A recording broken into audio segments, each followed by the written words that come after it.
உங்கள் வசந்தசேகர். இன்றைக்கி சாண்டில்யன் பற்றி தான் சில விஷயங்கள்ங்க. இவர் நவம்பர் 10 1910ங்க.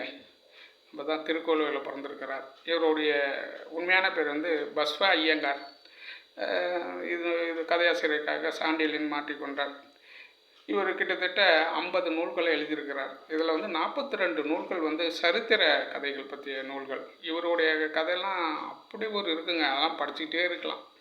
அப்போல்லாம் அந்த குமுதம், ஆனந்த விகடன் அதுமாதிரி பத்திரிகைலாம் நிறைய இவருடைய கதைகள்லாம் வரும். நாங்கள்லாம் எடுத்து அதை நாங்கள் அப்படியே வாரம் வரது இல்லையா, இந்த வாரம் வரதை கிழிச்சு நாங்கள் பெயிண்டிங் பண்ணிலாம் வச்சுக்குவோம். அப்படி ஒரு கதை படிச்சுட்டே இருக்கலாம் இவருடைய கதைகள்லாம். கிட்டத்தட்ட இவருடைய கடல் புறா, யவனராணி, பல்லவ திலகம், கன்னிமாடம், விஜய மகாதேவி அதுமாதிரி நாவல்கள்லாம் சூப்பர் ஹிட் நாவலுங்க.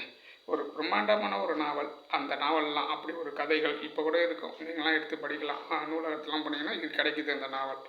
ஒரு அழகான ஒரு தமிழ் எழுத்தாளர்கள். இவரும் சிறந்த எழுத்தாளருங்க. இவருடைய எல்லாமே வரலாற்று சிறந்த நாவல்கள் தான் நிறையவே புகழ்பெற்றது. நன்றி, வணக்கம்.